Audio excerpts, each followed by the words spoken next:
Do you break into a sweat with even the thought of having company? I'm here to help. After trying just a few of my hosting tips, you'll be more than ready to say, come on over. Today we're talking about inventive Thanksgiving sides. Now, a usual Thanksgiving has some sort of bird involved, mashed potatoes, dressing or stuffing, probably some green beans. You're probably going to have a pumpkin pie or some sort of pie, but not everybody wants to have just that. They would like to have some inventive sides. And so we're going to start right off with cocktails. Now, I know what you're thinking. Thanksgiving cocktail? That feels weird, but I'll allow it. Yes, because most of the Thanksgiving spices are apple or fruit oriented, spices like ginger, and we're gonna go over a couple of things you could do with simple ingredients. First of all, ginger beer is impossible to open. I'm gonna need a can opener. Inventive and unique Thanksgiving side dishes. Take 2. Let's start with the ginger beer. Now, beer sounds like it might be alcoholic. It is not. And not only is it not alcoholic, there's no added sugar. So, children love anything that sort of sounds like an adult beverage, but it isn't really. Kids haven't really had root beer floats before, so they're trying it for the Williams trying it. What? And you can take this ginger beer and just put it right into a mule cup for them. Isn't that pretty? It's copper. They would thoroughly enjoy that. I'm sure they would love to run around swigging it also, up to you. But it's a wonderful ginger flavor. You can make a drink out of it, but I suggest that you just serve it up as is. In fact, I'm going to try a little bit in this glass. You get a little bit of bubbly going. Survey said. It's good. It's not sweet.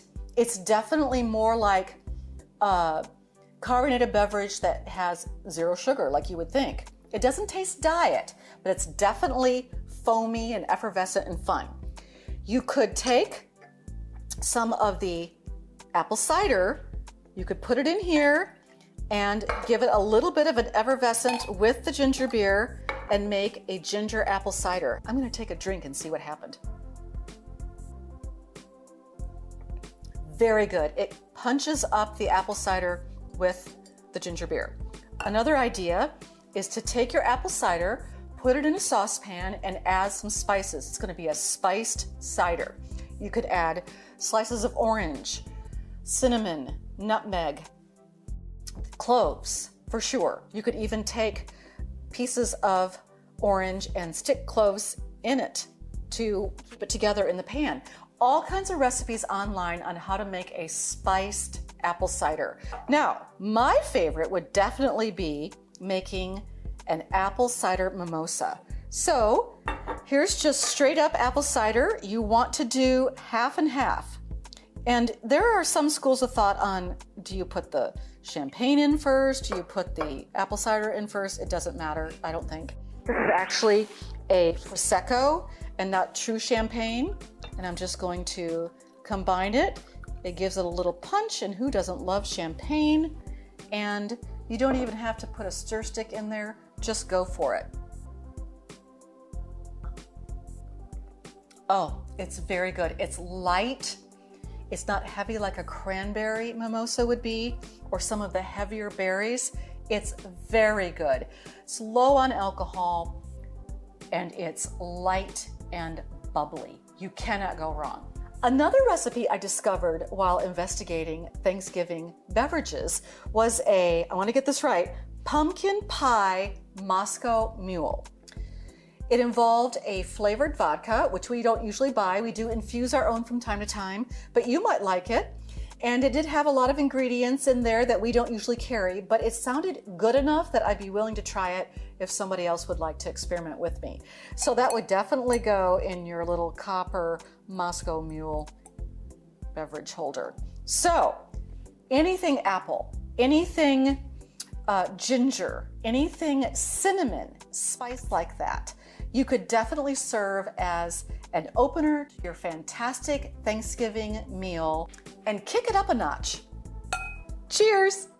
For this inventive Thanksgiving side, I'm making a pumpkin pie dip. Now this would work as an appetizer, but it could also be a fun thing for dessert if you wanted it to, because it's sweet. Now, for you pumpkin poo-pooers, I want you to hold off on that harsh thought because it has some sweetness in here.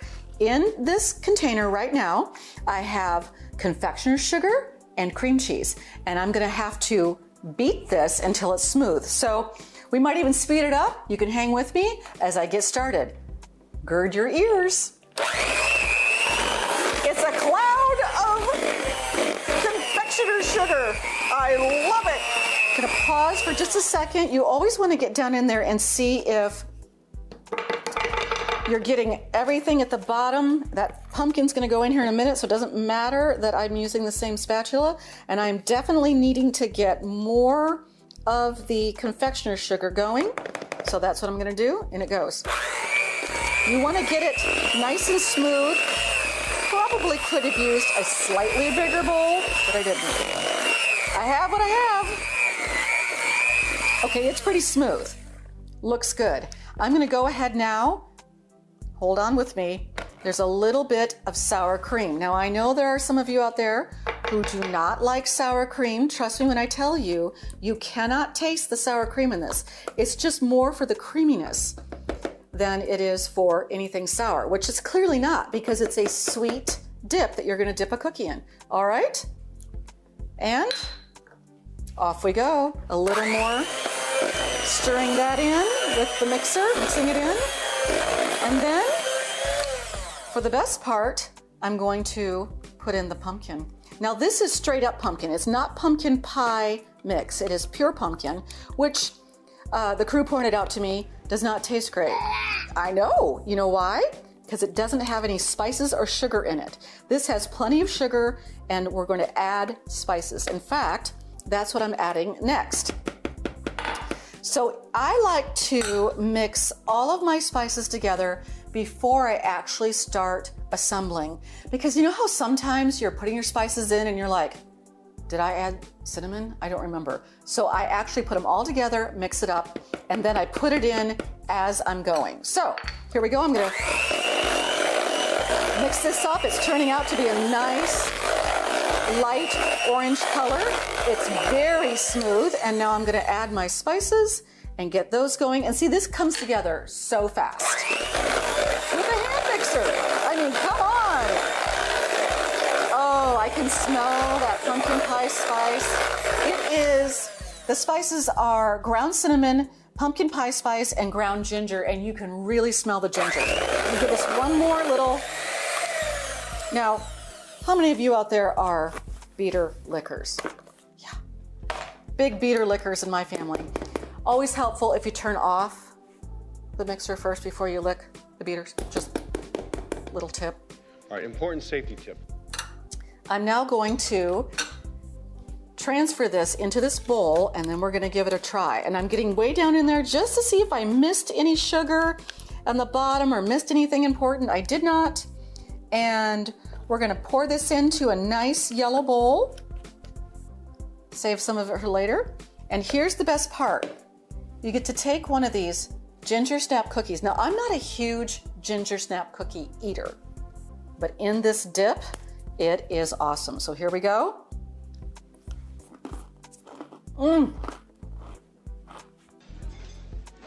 I'll have what she's having. The crunch of this cookie with the smoothness of this dip. Awesome. It screams like you might want some coffee with it. Coffee! Or it's so rich in creaminess and in spice. You might want a drink handy. And by drink, I mean any drink. You could do champagne, coffee, water even. It is delicious. You saw the recipe on the side. For the full recipe with instructions and everything, you can just go to our website, comeonovershow.com, and that's where it will be. All right, 7 ingredients, could not be simpler. Plus the ginger snap cookies that are already made for you, so you don't even have to make those. You can, of course, if you're that kind of baker. I am not. So I like to buy mine. They're crisp. They have a wonderful crunch. You dip them in the dip, and you will not be sorry. So get your ingredients list together and go shopping. Maybe one of my very favorite inventive Thanksgiving sides is the charcuterie. Now you're thinking, did I hear that right? Charcuterie? Yes, it's a charcuterie board in a baby jar. I mean, how cute is this? You've got a savory, a sweet, some crunch, some chocolate. I'm going to show you how to make these. Now, I happen to have a little jelly jar here.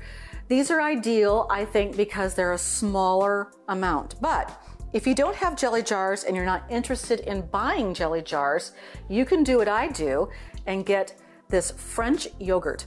Whee! You can buy it at any grocery store, and when you're done with it, you end up with a jar. That's the perfect size for a charcuterie. It could also be a candle holder. It could be many things. It could be a spice holder, whatever you need it to be. But here I have taken off the label, cleaned it up, and tied just a little rope around it. You can see there's some ribbon, just whatever I have on hand, I have tied around it to make it a little more fun. So let me show you how I put these together. You want to start with a nut base. And you can go as wild on this level as you want to. I went a little bit wild and got an almond, milk chocolate, peanut butter cup, dried cherry, and cashew mix because I thought, what's wrong with all of that? Nothing. She's right, you know. So I'm going to pour it into the bottom, and it creates a little bit of height for you. And it's got some crunch for the people who actually get down to that level, all right? This is an Aldi brand, but there are all kinds of different mixes out there to choose from. Then you want to go with a skewer of savory and a skewer of sweet. So in my savory skewer, I started with a tomato. Not everybody loves a tomato, so that's the beauty of this. Whatever you don't like, you can just pick it off. I go tomato, and then I go pepperoni, and I just fold it in half on there. Then I go with these little cute mozzarella balls that you can get at any grocery. Makes a nice look here. And then I end with maybe one of my favorite things, an olive. And see how it all goes on that skewer? That goes down in there. You want it to sit up like that. Okay, then you go on to the sweet one. You also want to, maybe while you still have room, put in a little breadstick behind it so that it's another little crunch that kind of goes with the tomato and the cheese. And this is gonna fight you a little, like it's fighting me right now, to stand up. You can move see, it was on top of a naughty piece of chocolate. Okay, gonna get another skewer here. And this time I'm gonna start with a giant blueberry. Where did I put, they're down here. I love these jumbo blueberries. They are awesome and they look great. I'm so blue cuckoo, blue cuckoo, blue cuckoo. Blueberry, and then I went with this one, and it could be any fruit you want to. I just think this looks really cool. Some green grape. Who doesn't love green grapes? And then I went with the blackberry. I would say of the fruits I chose here, probably the least loved is the blackberry, which I think is very sad because they're awesome. And in it goes. Okay, what else do we need? Well, also from Aldi's, I got these pizzelle. I have no idea what that means. What it is a little chocolate cookie, and it's a nice crunch. I'm gonna put it in the back here as kind of a base along with a breadstick. And then a little dried fruit is always great. You can tuck that in there. And if it goes down like that, you could actually put a second one in there too. No rules here, just make it fun. And then, can't live without chocolate covered almonds. Another little piece of chocolate in there. Voila, charcuterie. So what people do is when they come to your house and they are hungry because they smell all the great stuff that's cooking, they need a little snack. And this really is a little snack. They can carry this around, talk. If somebody wants your blueberry and you would like to have their black raspberry, you could switch off. If somebody doesn't like tomato, but you do, you could take it off their hands. You can find skewers in different shapes and sizes. I love these. I found them at Kroger. I got this breadstick at Aldi's. In fact, I think everything I see here, I got at either Kroger or Aldi's. Might have gotten the olives at Costco. This is all stuff you can find. Probably the hardest thing to find are these breadsticks and maybe this chocolate cookie. But you know what? You could put any kind of cookie in there that you want to. As long as it's thin, you can break it up into pieces and put it out there. So I ask you, are these little jars adorable or what? Much less expensive than a giant charcuterie board that people will pick at and maybe eat some and not others, contained in a small jar that goes directly into the dishwasher when they're done. This is a winning appetizer, and it's so unique and so unusual that people will talk about this for years to come.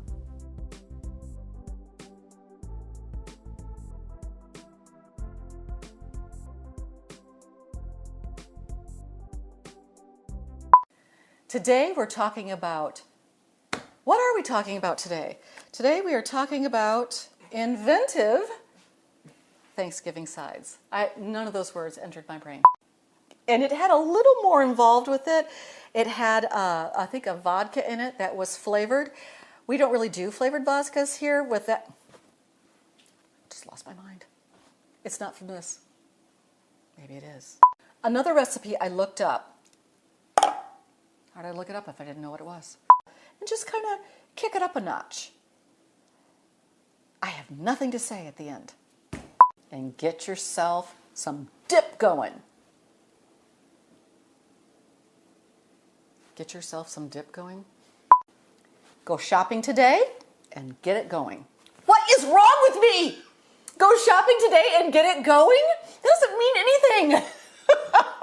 Okay. I want to kick myself. Come on over. Now go make someone feel special today.